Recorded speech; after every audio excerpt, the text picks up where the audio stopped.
Hello guys, I hope you will be happy and gay. आप देख रहे हैं इंग्लिश लैंग्वेज कॉरिडोर। मैं हूं दिलशाद अहमद। गाइस, इससे पहले वाली वीडियो में मैंने इस वीडियो का वर्णन किया था, जिक्र किया था कि किस तरीके से कुछ शब्दों का प्रयोग किया जाता है, कुछ प्रोनाउंस का प्रयोग किया जाता है।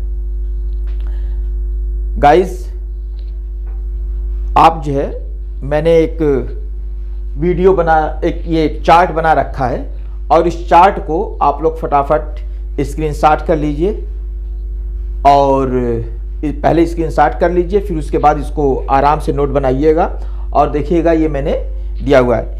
एक एक चीज़ को सबसे पहले मैं आपको डिफाइन कर दूं इसमें। जैसे देखिए, ये फंक्शन है, ये कैसे फंक्शन करते हैं, प्रोनाउंस फंक्शन करते हैं। इसको जो है थोड़ा सा ये जान लीजिए कि इसको फंक्शन के आधार पे कैसे ये कार्य करते हैं, उसके आधार पे मैंने प्रोनाउन को डिवाइड किया है। मैंने आपको दूसरे वीडियो में मैंने आपको बताया था कि व्हाट इज प्रोनाउन। मैंने बताया था कि noun, pronoun, adjective, verb, adverb मैंने आपको बताया था और उसका डिस्कस भी कर दिया था कि ये प्रोनाउन होते क्या हैं।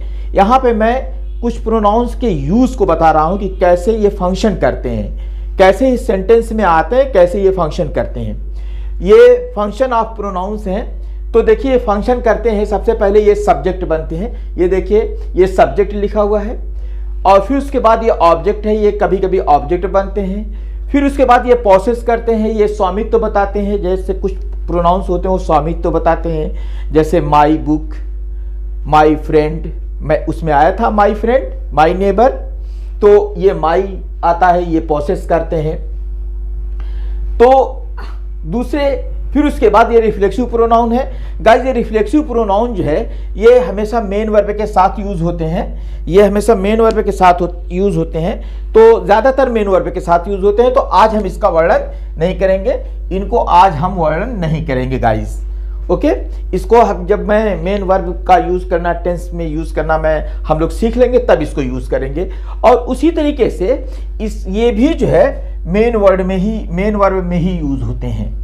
तो इसको भी हम बाद में यूज करना सीखेंगे, कैसे इसको यूज करना है। बहुत ही आराम से आप इसको सीख जाएंगे, बहुत मजा आएगा इसको पढ़ने में। तो ये क्या है, सब्जेक्ट क्या होता है, ये सब्जेक्ट कैसे बनते हैं। जब जैसे अभी आपने पढ़ा था, सब्जेक्ट किसको कहता है, जो काम करता है। मैंने आपको बताया था काम करने वाला जो होता है उसी को। मैंने पहले तो बहुत फोकस नहीं किया था, लेकिन अब आप सीख गए। थोड़ा थोड़ा सा आपको मैं ग्रामर के पोर्शन बताता हूँ, लेकिन देखिए बहुत एंजॉय आएगा आपको, इसको बहुत मजा आएगा इसको सीखने में कि ऑब्जेक्ट क्या होता है, जो काम करता है। काम करने वाला जो होता है वो ऑब्जेक्ट होता है, या जिसके द्वारा कुछ होता है उसी को ऑब्जेक्ट कहते हैं। जैसे आपने पढ़ा था आई एम। देखिए, आप होर हैं, क्या है, तो ये आई यूज हुआ था, तो इसे सब्जेक्ट कहते हैं और इसे नॉमिनेटिव कहते हैं। ये किसी के नाम के लिए ही प्रयोग होता है, इसे नॉमिनेटिव कहते हैं। तो ये जो है, ये जो आ जाता है कि इसको आप जब देखते हैं तो ये सब्जेक्ट की जगह यूज होता है, सब्जेक्ट की जगह ही इसे यूज किया जाता है, ये इसे नॉमिनेटिव कहा जाता है। तो सब्जेक्ट की जगह यूज होता है। ये आई है, आई एम आपने यूज किया था, वी आर, यू आर। अभी तक आपने इसी का यूज करना सीखा है। अभी तक जितने भी मैंने आपको वीडियोस जो प्रेस्क्राइब किए हैं, वो सारे जो है, जो आपको मैंने दिया है, वो सारे इसी पर डिपेंड थे। अब आते हैं, मैंने कहा था कि ये मी, अस, अवर, ये जो है ऑब्जेक्ट की तरह यूज होते हैं, जिसका अभी हमने कोई जो है स्ट्रक्चर में इसका वर्णन नहीं आया है। फिर दूसरा जो है ये पसेसिव है। पसेसिव में इनका और इनका यूज हुआ है। पसेसिव वाले में जो पसेसिव जो होता है, इसको कहते हैं, ये आपको जो पसेसिव जो होता है ना, वो आपको स्वामित्व बताते हैं। मैंने अभी आपसे बता दिया था। इसमें दो तरीके से होते हैं, एक डिटर्मिनर होता है, एक इंडिपेंडेंट होता है। गाइस, डिटर्मिनर क्या होता है ये आप बहुत आराम से जानिए कि डिटर्मिनर किसे कहते हैं। इसे जो है पसेसिव एडजेक्टिव भी कहा जाता है। देखिए, मैंने लिखा है डिटर्मिनर या पसेसिव एडजेक्टिव भी इसको कहते हैं। इसको आपको देखना होगा कि ये दोनों कहे जाते हैं। ये डिटरमाइन करते हैं और ये एडजेक्टिव भी होते हैं। ये इस तरीके से होते हैं, ये हमेशा नाउन से पहले आते हैं। ये नाउन को मॉडिफाई करते हैं, ये नाउन के बारे में कुछ कहते हैं। देखिए जब नाउन को मॉडिफाई करने लगेंगे तो वो एडजेक्टिव हो जाते हैं, तो जब उसको मॉडिफाई करने लगे तो एडजेक्टिव हो जाते हैं, और जब उसको पोसेस करते हैं तो इसे पोसेसिव प्रोनाउन कहा जाता है, और कभी कभी पोसेसिव एडजेक्टिव भी कहा जाता है। आप दोनों भी कह सकते हैं, पोसेसिव एडजेक्टिव या पोसेसिव प्रोनाउन। ये पोसेसिव प्रोनाउन की तरह हमने यूज किया था, जैसे मैंने कहा था माई फ्रेंड, याद है इसके पहले वाले वीडियो में माई फ्रेंड का मैंने यूज किया था। तो माई जो मेरा फ्रेंड है, वो फ्रेंड है, वो किसका फ्रेंड है? वो मेरा फ्रेंड है। मैंने उसके ऊपर अपना स्वामित्व ये किया था कि ये मेरा फ्रेंड है, किसी और का नहीं है। तो इसे नॉमिनेटिव कहते हैं। ये जो है हमेशा सब्जेक्ट के जो है ऑब्जेक्ट के रूप में इसको प्रयोग किया जाता है, प्रोसेस के रूप में इसे प्रयोग किया जाता है। आप ध्यान दीजिएगा, थोड़ा सा मैं मिस हो गया। अब जो तीसरा ये आता है, ये माई इंडिपेंडेंट, ये इंडिपेंडेंट आते हैं। इंडिपेंडेंट का मतलब ये होता है कि जब ये प्रोनाउन प्रयोग होते हैं तो इसको इस तरीके से प्रयोग करते हैं आप लोग। इंडिपेंडेंट इसमें इस तरीके से प्रयोग किया जाता है कि इसको आप अकेले भी प्रयोग कर सकते हैं। जैसे अगर कोई आपसे कहा है कि whose pencil is this, whose pencil is this, तो मैंने अभी क्वेश्चन वर्ड वाले में बताया था हुज पेंसिल इज दिस, तो आप सिर्फ ऐसे कहते हैं this pencil is mine, this pencil is mine. और अगर आप ऐसे कहते हैं this is my pencil, this pencil is mine या माइन कहा जाएगा। देखिए गाइस मैं बता दूं आपको, माइन पेंसिल नहीं होता है, माइन पेन नहीं होता है ना। बहुत बार लोग कह देते हैं माइन पेन, माइन पेन नहीं होता, माई पेन होता है। मैंने बताया कि माई जो है ये इसे डिटर्मिनर कहा जाता है। जो डिटर्मिनर होता है या इसे जो है पोसेसिव एडजेक्टिव में डिटर्मिनर प्रोनाउन होता है, वो हमेशा वर्ब नाउन से पहले प्रयोग होता है। My pen, our pen, your pen, his pen, her pen, its pen, their pen. तो ये जो है इसका यूज होता है किससे पहले, कैसे यूज होता है कि ये नाउन से पहले यूज होता है, और ये जो है ये वर्ब के बाद यूज होता है। ये किसके बाद यूज होता है? जैसे this pencil is mine, this pencil is mine, तो इसे जो है इंडिपेंडेंट कहा जाता है, या आप इसको अकेले भी यूज कर सकते हैं माइन।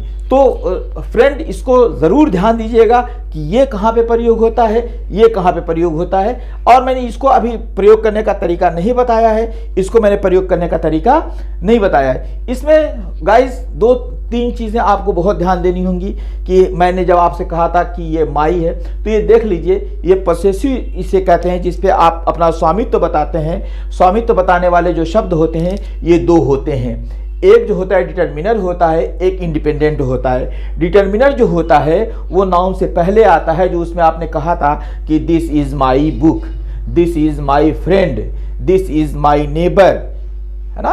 तो ये my neighbour, our neighbour, his neighbour, her neighbours, तो ये क्या होता है? हर नेबर, तो नेबर से पहले हर होगा। और अगर कोई कहता है कि whose neighbour is this, Whose neighbor is this, तो अगर आप कैसे कहते हैं कि, या ऐसे कहते हैं whose neighbor is he, whose neighbor is he, तो अगर आप कहते हैं he is my neighbor, he is my neighbor, अगर neighbor उधर आता है तो my का होगा। और अगर कहता है this neighbor is, अगर ऐसे यूज करते हैं this neighbor या he is या this neighbor is mine, ये नेबर मेरा है। देखिए फर्स्ट सेंटेंस पे ये हुआ है this neighbor is mine, this neighbor is mine, तो जो है, या ऐसे कहते हैं he is mine। अब क्लियर हो गया? he is mine, तो जब अगर आप कह देते हैं he is mine, ये वाला आ गया he is mine, और कहते हैं कि he is my neighbor,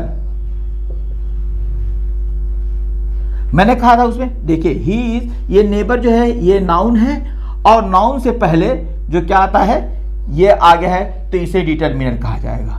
और इसे क्या कहा जाएगा, इसे इंडिपेंडेंट कहा जाएगा।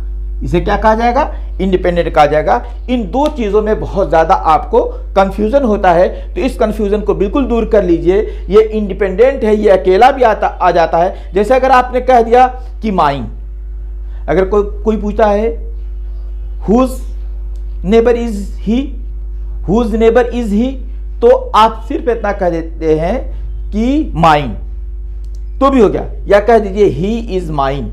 अब यहां पे आपको जरूरत नहीं है माई नेबर लगाने की। हालांकि जैसे देखिए माई नेबर है, माई नेबर यहां लगाने की आवश्यकता नहीं है, ही इज माइन। जब आपने कहा तो अब इसके बाद नहीं आएगा, क्योंकि अकेले आ गया ही इज माइन। तो गाइज ये एक वीडियो था, अगर आपको पसंद आया हो तो इसको लाइक कीजिएगा, शेयर कीजिएगा, और जो है अगर आपने चैनल को अभी तक सब्सक्राइब नहीं किया है तो सब्सक्राइब कर लीजिए।